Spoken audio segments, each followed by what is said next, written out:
Hola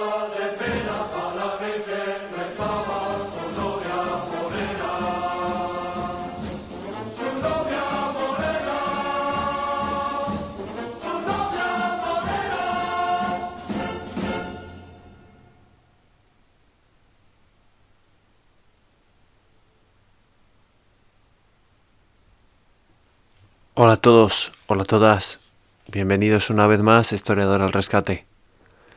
En el programa de hoy no vamos a hablar como tal de la guerra de Ucrania, aunque sí que vamos a mencionarla un poco de pasada.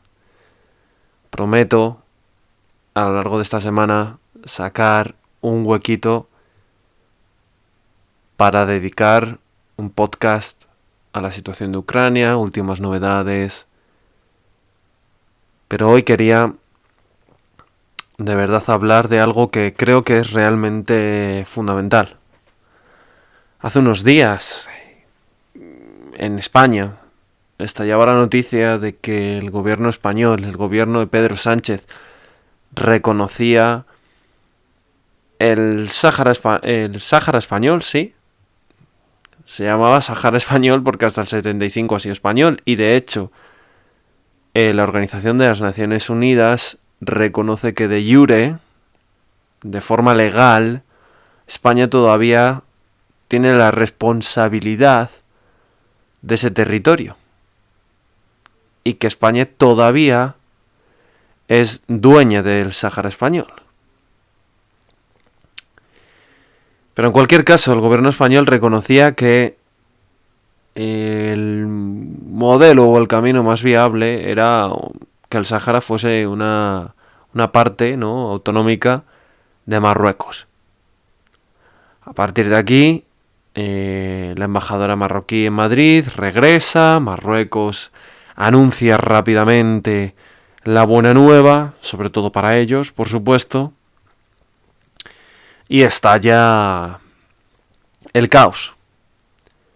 El caos solo entre los expertos o la gente preocupada por las relaciones internacionales, la politología, la geopolítica, la seguridad española, etc. Porque entre el gran público, entre la ciudadanía española, esto no voy a decir que haya pasado desapercibido, porque no es así, pero tampoco ha creado un enorme drama. Yo también lo entiendo porque en estos 2 años y medio que llevamos, ¿no?, de crisis, tanto a nivel sanitario como a nivel político y económico, se han pasado muchísimas cosas.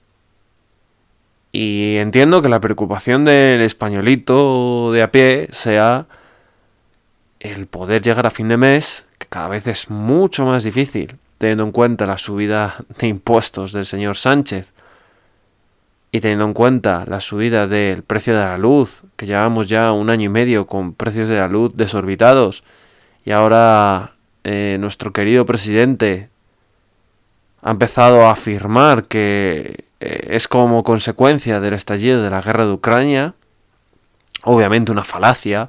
Aprovechando que el Pisuerga pasa por Valladolid, pues cojo y utilizo este argumento, ¿no?, para ocultar mi mala gestión y el desastre que estoy haciendo en España. O sea, está utilizando políticamente el sufrimiento y el drama de la población ucraniana para intentar salvar la cara, porque el objetivo de Pedro Sánchez es mantenerse en el poder, cueste lo que le cueste.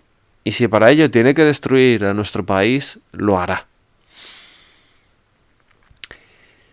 Asimismo, entiendo que claro, la subida del precio de los combustibles, y la inflación y la inestabilidad económica que hay, pues que mantengan ocupado el español medio.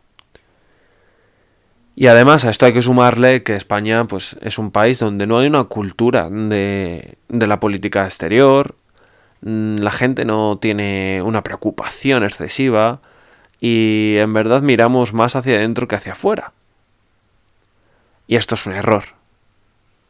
Así que en el programa de hoy planeo convencer a todos los oyentes, aunque es probable que si habéis dado al clic y habéis llegado hasta aquí, es porque ya estáis convencidos. Pero bueno, planeo convenceros a los que estéis dudosos, o si se lo pasáis a algún familiar, este podcast o este vídeo, dependiendo de si me escucháis o me veis en YouTube o en iVoox, si se lo pasáis a algún amigo, a vuestra pareja o a algún colega del trabajo, mi intención es convenceros, por supuesto, y convenceros de la razón tan importante de que para España la política exterior y relacionada con la crisis de Marruecos y España en el Sáhara te debería de verdaderamente preocupar y de importar.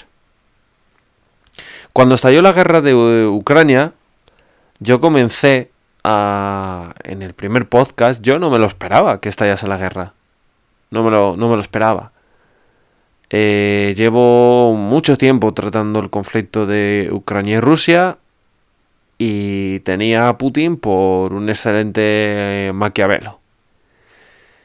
Se ha equivocado, evidentemente. Y en el primer podcast que hice tras el estallido de la guerra, lo que hice fue mencionar la posición de Marruecos. Dije, ¿y ahora qué?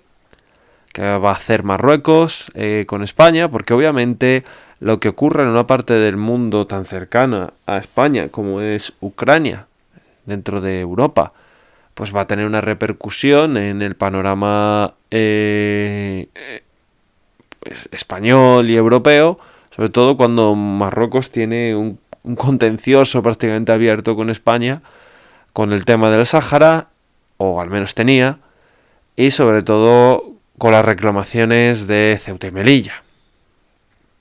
En cualquier caso, ya anuncié que, cuidado, que España tenía que tomar ejemplo de lo que había pasado con Ucrania y tenía que armarse, tenía que invertir bien en defensa.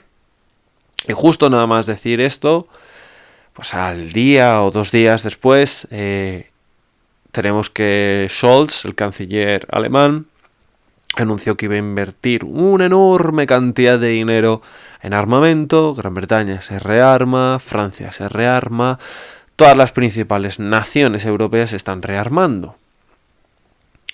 Y España, pues bueno, pues nuestro presidente volvió a mentir diciendo que teníamos una inversión en defensa del 1,44% del PIB, lo cual es falso, y que por supuesto que se iba a rearmar. España tiene que rearmarse, pero preparándose de cara a la guerra moderna. De nada nos sirve comprar con perspectivas del presente. Habría que invertir, por supuesto, en drones suicidas. A mí me encanta el Bayraktar TV2 turco, por supuesto. Y creo que también recuperar la guerra electrónica perdida, que España tenía un buen plantel de guerra electrónica y que por la crisis del 2008 se decidió eliminar. Y en fin, modernizar las fuerzas armadas, los cazas españoles modernizarlos, los carros de combate españoles también, el G-36 creo que ya sobra, habría que modernizar el fusil de asalto, etcétera, etcétera. En fin, una serie de cambios que no se trata de invertir una enorme cantidad de dinero alocada, sino de saber dónde se tiene que invertir. Y no soy un profeta. De hecho, he comenzado diciendo que me equivoqué, que no pude prever la invasión rusa de Ucrania. A mi descargo, pues sirva de ejemplo que miles de analistas más top que yo y académicos también se equivocaron. En cualquier caso, hace 10 meses, también en un programa llamado Si vis pacem para bellum, si quieres paz, prepárate para la guerra, esa máxima romana ya acuñada por Vegecio, tratadista de estrategia militar romano,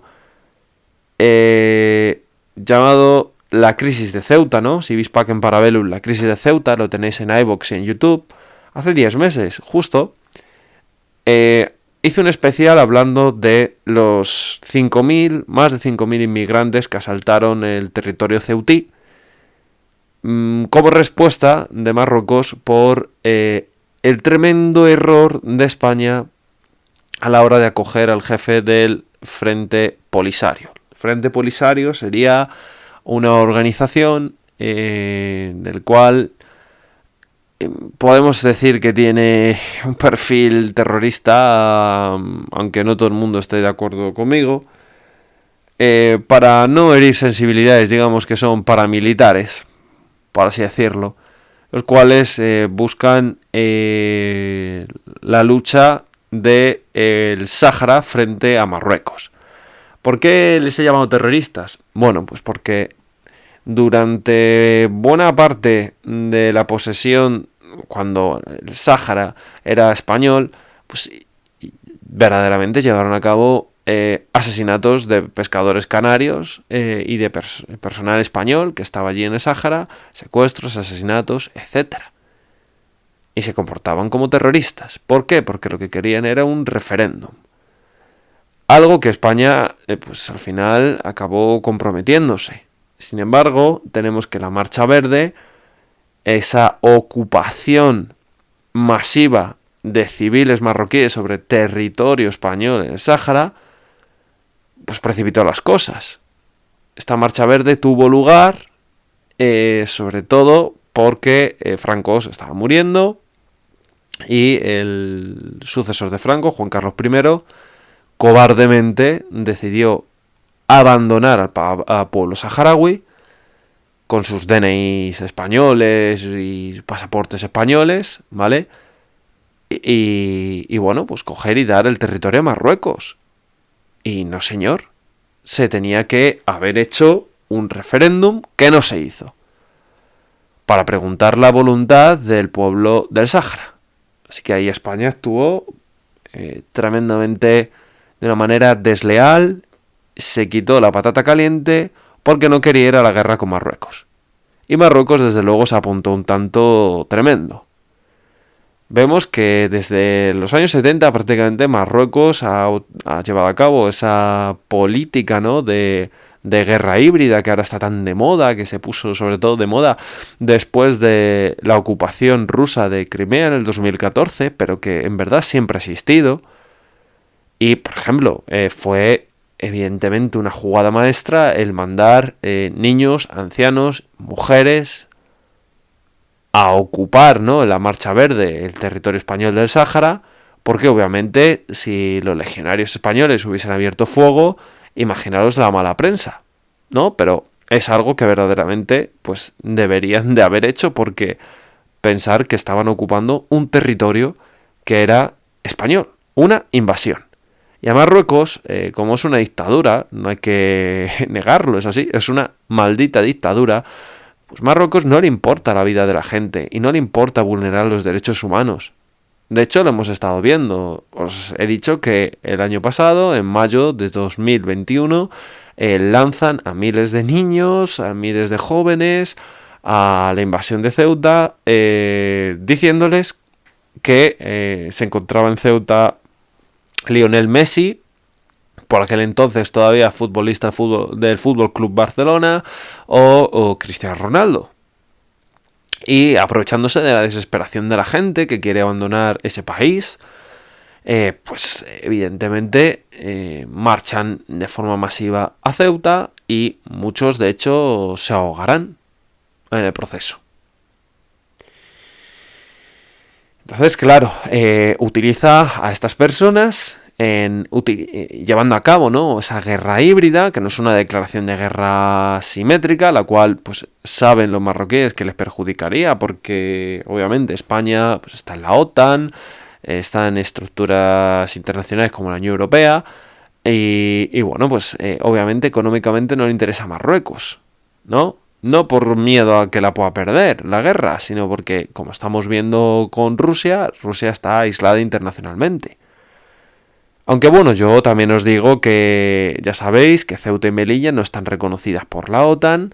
Hay gente que todavía se dice que bueno, pues que no, el que no esté reconocido por la OTAN, pues que lo justifica. Y eso es de ser un imbécil, lo siento. O sea, una persona que justifica que Ceuta y Melilla, y más siendo español, o española que justifique que Ceuta y Melilla no esté bajo el paraguas de la OTAN es que es de ser un completo cretino, un completo imbécil.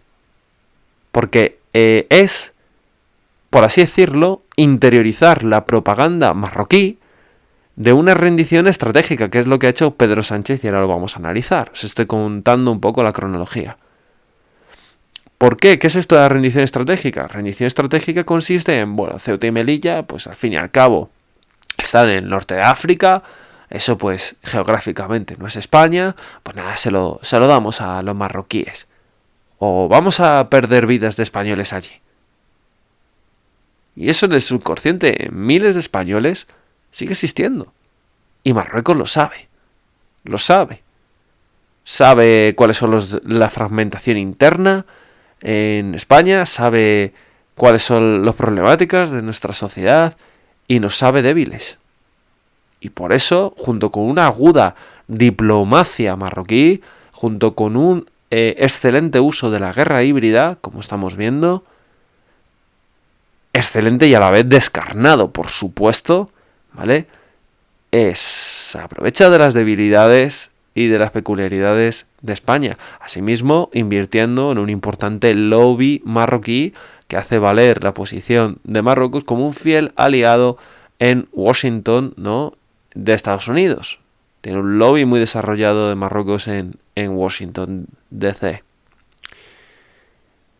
Asimismo, tenemos que a partir de aquí, ¿no? A partir de la crisis del año anterior a este programa de mayo de 2021, tenemos que se abre pues un periodo turbulento entre Marruecos y España. Así que este periodo turbulento, hace 2 semanas hubo también un asalto masivo, esta vez creo que a Melilla. Y bueno, esto evidentemente fue por Marruecos un intento de aprovechar la inestabilidad que había en Europa para seguir metiendo presión. Marruecos ha declarado públicamente que Ceuta y Melilla son territorios marroquíes y el príncipe heredero de Marruecos publica en Twitter que Ceuta y Melilla son de Marruecos. Asimismo, Marruecos ha expandido las aguas territoriales hacia las Islas Canarias. Se lo refleja en sus mapas. Y España no ha hecho absolutamente nada. Marruecos, asimismo, se disputa con España unos yacimientos que hay cerca de las Islas Canarias que son bastante golosos a nivel económico. Y bueno, pues digamos que el litigio se ha quedado ahí en stand-by. Entonces, ante estos despuntes, estos ataques a la seguridad nacional, ¿cuál ha sido la respuesta del gobierno de España? Pues la respuesta del gobierno de España fue bajarse los pantalones, ¿vale? Evidentemente, pagar 30 millones de euros a los marroquíes en ayudas al desarrollo, es decir, pagarle millonadas a Marruecos, ¿para qué? Para que simplemente cumpla con su función como Estado, que es la de vigilar sus fronteras. Vale, eso por un lado. Y un añito después, menos de un año después, la bajada total de los pantalones fue y ha sido hace unos días, creo que el 18 de marzo, si no me equivoco, reconocer, bueno, como ya he mencionado, pues que el Sáhara, pues que sí, que la mejor opción es que sea una parte, ¿no?, de Marruecos. Esto va en la línea de lo que grandes países, grandes no por su moral, ni muchísimo menos, sino por su potencia económica y su influencia política, como por ejemplo Estados Unidos, sobre todo, y presiones de la Unión Europea, ya han reconocido, pues sobre todo por ejemplo Francia, ¿no?, pues que el Sáhara, que sí, que sea de Marruecos. Ya como le han dado su beneplácito, su apoyo. Esto, para empezar, viola todos la posición de España, ¿vale? La posición de Estados Unidos, la posición de Francia, porque Alemania todavía no se ha mojado al 100%. Esto, huelga decir que viola todo el derecho internacional, porque os repito que la Organización de las Naciones Unidas, la ONU, en una resolución estableció que el Sáhara todavía, ¿vale?, su gestión y su dirección política y su administración correspondía a España. Y esto, claro, le da un papel de primer orden a España. Esto a nivel de jure. De facto, pues pertenece a Marruecos, ¿no? Así que, obviamente, este reconocimiento a nivel internacional por parte de estos países supone una violación de todos los derechos internacionales. Por lo cual, a mí me hace gracia, una dramática gracia, si me permitís la expresión, de que venga Estados Unidos, la Unión Europea, España, a hablar de democracia, a hablar de respeto a la ley, con el caso de, por ejemplo, la guerra de Ucrania. Y, ojo, no estoy justificando la intervención rusa en Ucrania, por supuesto. Si escucháis todos los programas que llevo haciendo, he criticado duramente a Rusia. Totalmente. Totalmente. Porque el ataque ruso es una majadería. Es una majadería. Que desde la perspectiva rusa tendrá todo el sentido del mundo. Son intereses de Rusia. Intereses que están costando la vida a miles de personas. Pero cuidado. No seamos cínicos. No critiquemos a los rusos, que hay motivos bien visibles, como estoy diciendo, para criticarles, y sin embargo justifiquemos la actuación del gobierno socialista, que por cierto en el 2011 decía que reconocía el derecho a autodeterminación del pueblo saharaui, que justifiquemos la posición de Estados Unidos en este asunto por sus intereses, sobre todo por los yacimientos de fosfato que hay en el Sáhara y que desde luego que va a obtener la explotación de los mismos a un precio bastante asequible, y de la Unión Europea. Porque entonces vemos cómo Occidente juega, como siempre, con ese cinismo de la doble moral. Como siempre vemos que Putin, y es lo que denunciaba Zelensky en alguno de sus discursos de estos días atrás, se ha hecho fuerte con los billones de euros que ha recibido en todos estos años como concepto de gas natural. Porque ahora Europa parece que, oh Dios mío, se sorprende, ¿no?, de que Putin es malísimo, pero es que Putin sigue siendo un dictador y lo era desde el año 2000. Desde los inicios suyos en el poder. Y sin embargo, como a Europa le hacía cómodo, pues le ha pagado una enorme cantidad de dinero todos los años por el gas natural, en fin, y eran colegas.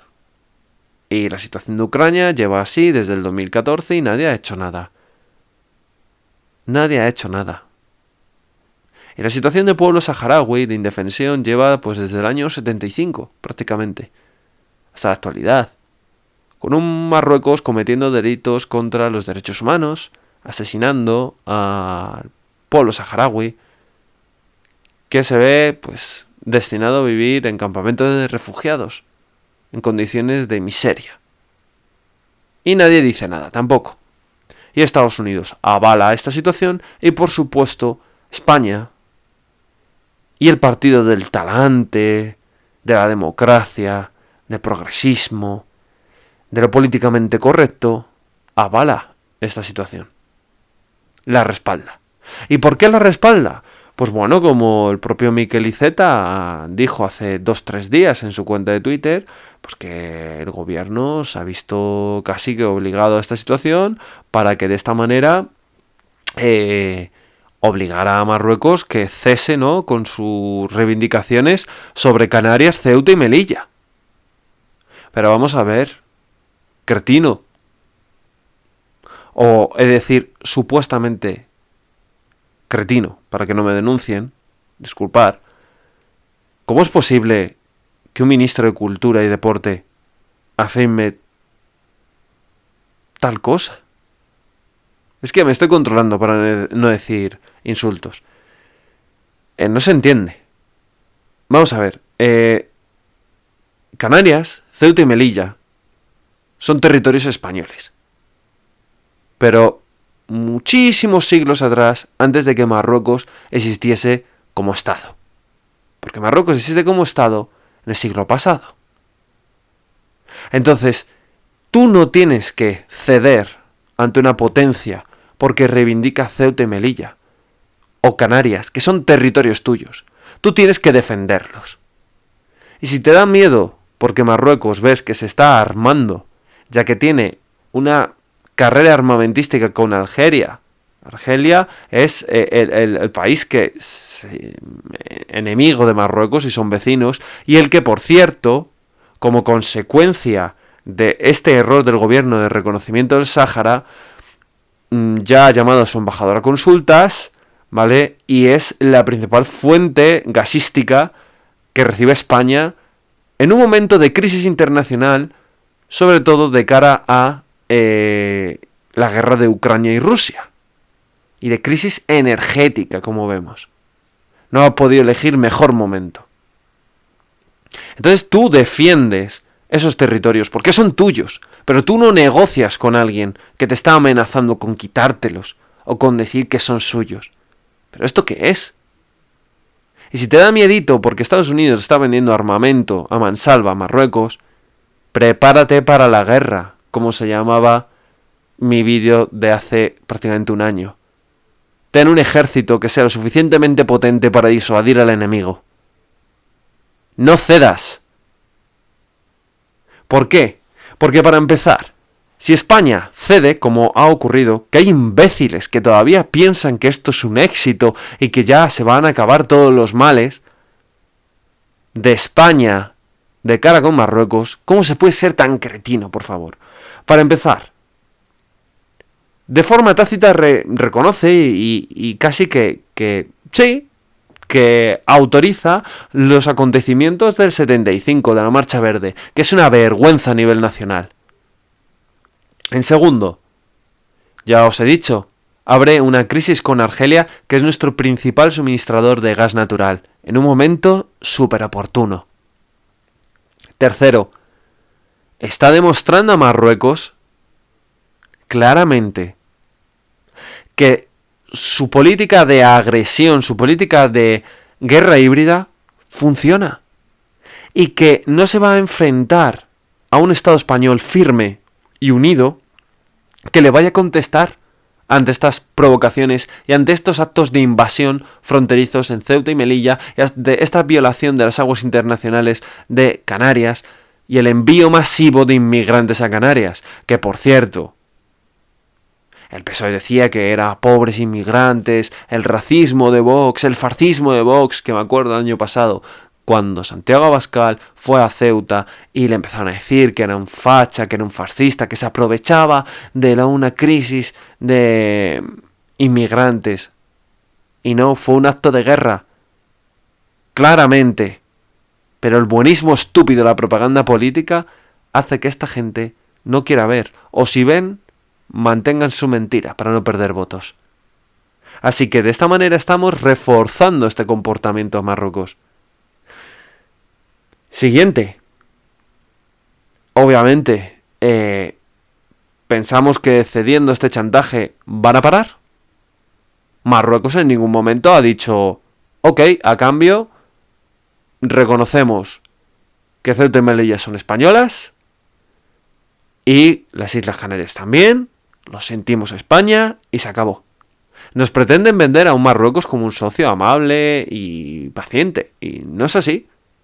No es así. De hecho, Marruecos es un potencial enemigo. Pero literal. Y Ceuta y Melilla, tarde o temprano, o mucho me temo que cambien las cosas, o Marruecos se apoderará de ellas sin ningún problema. Y casi sin pegar tiros. Porque es que yo no veo a España reaccionando con la intención de defender Ceuta y Melilla. No la veo.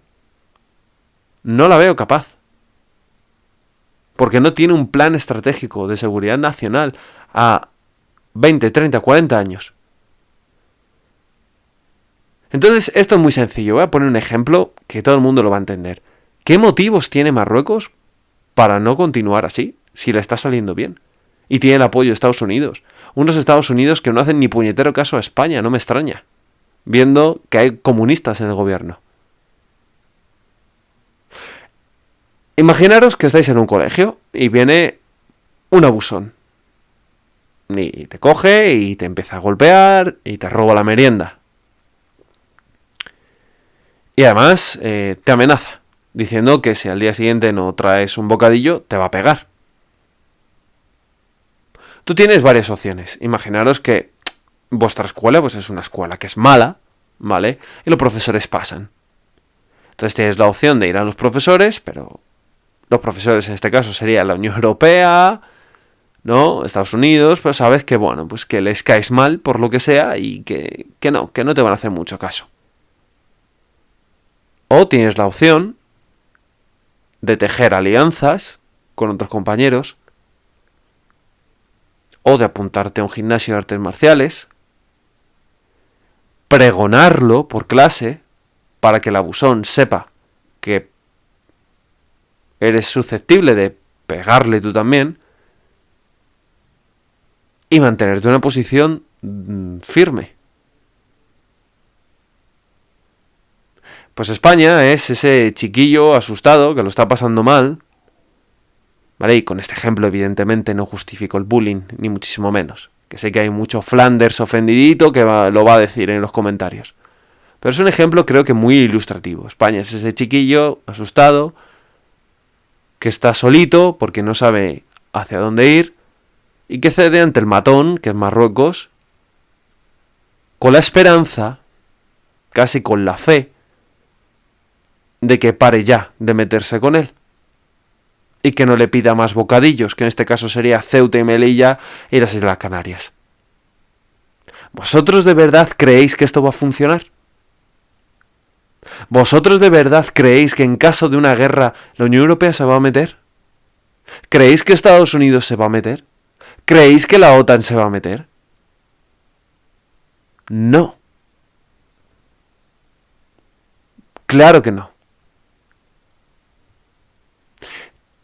Todavía, de hecho, había muchos españoles que decían, ¿pero cómo reaccionó Aznar así en la isla de Perejil? Hizo lo que tenía que hacer. Fue un mensaje a Marruecos y a partir de ahí permanecieron quietecitos con esa ocupación del islote de Perejil. Porque si cedes un palmo de terreno, estás muerto. Desgraciadamente a nivel internacional estás muerto porque la geopolítica es despiadada. Es despiadada, es maquiavélica, no conoce sentimientos ni de emociones, es un mundo crudo. Y para que tú tengas tus libertades y tus tonterías y tus preocupaciones del primer mundo, ¿no? Y tus ansiedades del primer mundo, necesitas a unos hombres despiadados con un código ético distinto al nuestro, dispuestos a defender tus fronteras. Y el ejército se merece un respeto y valorarlo. Sin embargo, en España tenemos el enemigo en casa, tenemos el nacionalismo, tenemos una izquierda antipatriótica que quiere destruir nuestro país y lo vienen demostrando desde la época de la Guerra Civil. Así que España tiene todos los ingredientes para ser de verdad una gran potencia. Primero, se encuentra en una zona bisagra fundamental entre el Mediterráneo y el Atlántico. Es un punto clave en geoestrategia. Y también tendría todos los ingredientes, por supuestísimo, para convertirse en una potencia regional muy importante. Pero no existe una voluntad política. No interesa. No interesa. Me voy a despedir antes de que acabe el programa de hoy con unas declaraciones del ministro de Asuntos Exteriores español, Álvarez, diciendo lo siguiente: los intereses de los canarios, los andaluces, los melillenses y los ceutíes tienen que estar protegidos y defendidos, especialmente en tiempos tan convulsos en los que el orden europeo está siendo tan directamente amenazado en Ucrania. Con esta frase vendía la decisión del gobierno. Y yo me pregunto, ¿esta gente tiene en mente que para defender esos territorios hay que ceder al chantaje? ¿Hay que abandonar nuestras competencias jurídicas en el Sáhara? ¿Esa es la manera que entienden de defenderlo? ¿De verdad? La Legión, los regulares, la Brigada Paracaidista, Infantería de Marina, etcétera, etcétera, etcétera, Ejército del Aire, las Fuerzas Armadas en definitiva, esos son los que nos pueden defender. El CNI, armando y financiando al Frente Polisario en contra de Marruecos. Si ellos juegan a la guerra híbrida, nosotros también. Esos son mensajes que se entienden en geopolítica. Esos son mensajes de si tú tensas la cuerda, yo también sé tensarla. Pero la cesión es un claro signo de debilidad. Y también saco una última línea y con esto ya acabo. Un tema tan importante para la seguridad de los intereses españoles se ha tomado de forma escondida, sin presentarlo en el Congreso de Diputados, sin consultarlo con los partidos de la oposición, Partido Popular, Vox, Ciudadanos, etc. Ocultándolo a la ciudadanía española. Esto da buena muestra de cómo es el carácter de Pedro Sánchez. Un autócrata. Un tirano. Y si esto nos lo han ocultado, imaginaros, solo por un momento, toda la enorme cantidad de cosas que nos han ido ocultando a lo largo de todo este tiempo. Porque solo he de deciros una cosa. Cuando en mayo de 2021 estalló esta crisis hispano-marroquí, el rey Mohamed VI, el rey de Marruecos, amenazó al PSOE con revelar la verdad sobre los atentados del 11M. Por algo será. Espero que os haya gustado. Espero que os sirva para reflexionar este programa de hoy. Y si os ha gustado, por favor, compartirlo, darle al like, seguirme por redes sociales, historiador_al_rescates, a mi cuenta de Instagram. Y ayudadme a crear una comunidad de gente preocupada por la historia, por el pensamiento crítico, por la geopolítica, por la seguridad. Y mandar un saludo a todos los seguidores en cualquier parte del mundo que me sigáis y me escuchéis. Sois fantásticos. Y os emplazo a una próxima cita. No conozco el día, ya os informaré, pero intentaré que sea en esta semana para hablar sobre Ucrania. Así que como siempre, y más en estos tiempos tan oscuros, es importante ser bueno, aunque no tan bueno como el poder nos quiere, pero sobre todo es más importante ser feliz. Un fuerte abrazo, hasta la próxima.